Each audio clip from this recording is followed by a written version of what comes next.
அன்பான உறவுகளுக்கு வணக்கம். நம்ம இந்த வீடியோல இளமையில் கல்வி அப்படிங்கிற தலைப்புல முன்னால் ஒரு வீடியோ நான் பதிவிட்டு இருந்தேன். அந்த வீடியோல நான் 6 லைன்ஸ் விட்டுட்டேன்.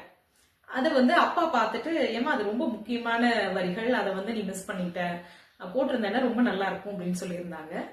சரி, அந்த குறை எதுக்குங்கிறக்காக மறுபடியும் அந்த 6 வரிகளோட அந்த கவிதை மறுபடியும் போட்டுடலாங்கிறக்காகத்தான் இந்த வீடியோ. அதாவது 1990கள்ல கல்வி எப்படி இருந்தது அப்படிங்கறத அப்பா எழுதின விஷயம். எல்லா பிரச்சனைகளுக்கும் காரணம் சண்டை சச்சரவுகள், எல்லாத்துக்கும் காரணம் கல்லாமை அப்படிங்கிற மாதிரி எழுதியிருப்பாங்க.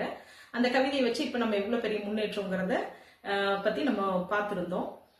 அந்த கவிதையை தான் அந்த விட்டு போன 6 வரிகளுடன் மீண்டும் நான் விட்ட வரிகள் எதுனா, கற்கின்ற நேரத்தில் சோம்பி திரிந்து பின் கல்லாத தாழ்மனது ஏங்கி தவித்து பொல்லாங்கை பெற்றோர்கள் மேல் சுமத்தி தன் நல்வாழ்வை இழக்கின்றார் பல பேர் என்று. இந்த 4 லைனும், பள்ளியில்லா ஊர் எதுவும் இல்லை என்கின்றார், படித்தவர்கள் விழுக்காடோ 40 என்கின்றார். இது அந்த கவிதையிலேயே இருக்கும். எல்லோருக்கும் படிப்பறிவு வேண்டும் என்கின்றார், இலவசமாய் உணவுடையும் வழங்குகின்றார்.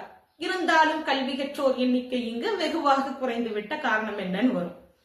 சோ இந்த எல்லோருக்கும் படிப்பறிவு வேண்டும் என்கின்றார், இலவசமாய் உணவுடையும் வழங்குகின்றார், இந்த லைன்ஸும் அதுல மிஸ் ஆயிருக்கும். சோ இதை சேர்த்து அந்த கவிதையை ஒரு டைம் பார்த்தரலாம். இளமையிலே கல்வி எனும் தலைப்பினை கொண்டு இந்த குழந்தை என்னை பேசு என்று அழைத்திட்டார்கள். மழலை நான் என்னவென்று பேசுவதிங்கு உங்கள் மாசக்தி துணை நிற்க வேண்டும் எனக்கு.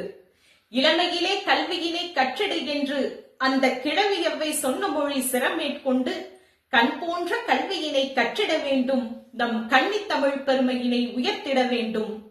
கல்விக்கு நிகரிந்த உலகிலேது, கல்லாதார் மத்தியிலே பொறுமை ஏது. கல்லாத மூடர்களின் செய்கையாலே கன்னடத்தில் தமிழர் என்று தவிக்கலானார். பொல்லாத சிங்களவர் கொடுமையினாலே நம் கண்ணான தமிழர் எல்லாம் இலங்கை தீவில் தன்மானம் இழந்து தினம் வாடுதற்கும் கல்லாமை ஒன்றேதான் காரணம் என்பேன். கற்கின்ற நேரத்தில் சோம்பி திரிந்து பின் கல்லாததால் மனது ஏங்கி தவித்து பொல்லாங்கை பெற்றோர்கள் மேல் சுமத்தி தன் நல்வாழ்வை இழக்கின்றார் பல பேர் என்று. பள்ளியில்லா ஊர் எதுவும் இல்லை என்கின்றார், படித்தவர்கள் விழுக்காடோ 40 என்கின்றார். எல்லோருக்கும் படிப்பறிவு வேண்டும் என்கின்றார், இலவசமாய் உணவுடையும் வழங்குகின்றார்.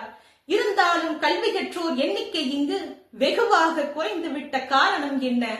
பள்ளி செல்லும் பருவத்திலே குழந்தைகளை பட்டாசு கம்பெனிக்கு அனுப்பும் பாவிகள் எழுதுகோல் பிடிக்கின்ற எழில் கரங்களை மருந்துகோல் பிடிக்க வைக்கும் மாபாவிகள், பிஞ்சுகளின் வருவாயில் வாழ துடிக்கும் பெற்றோர்கள் மலிந்துவிட்ட நாடு நமது.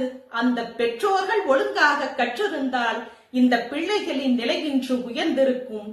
நாடாளும் பெரியோரே, நல்லோரே, வல்லோரே, இந்த நாட்டினை வழிநடத்தும் தலைவர்களே சிந்தியுங்கள். பிஞ்சு குழந்தைகள் கஞ்சிக்கு வழியின்றி கந்தக அமிலத்தில் கருகிடும் காட்சி கண்டும் கல்விக்கு பல கோடி ஒதுக்கிவிட்டோம் என கர்ச்சித்து பயன் என்ன கூறுங்கள்.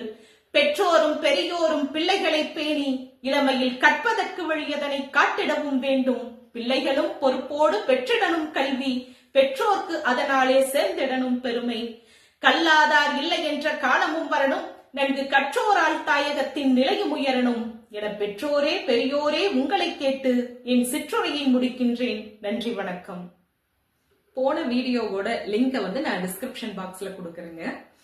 நீங்க இந்த கவிதை எப்ப எழுதப்பட்டது, எதனால் எழுதப்பட்டது அப்படிங்கிற ஹிஸ்டரியோட அதுல நீங்க பாத்துக்கலாம். ரொம்ப நன்றி.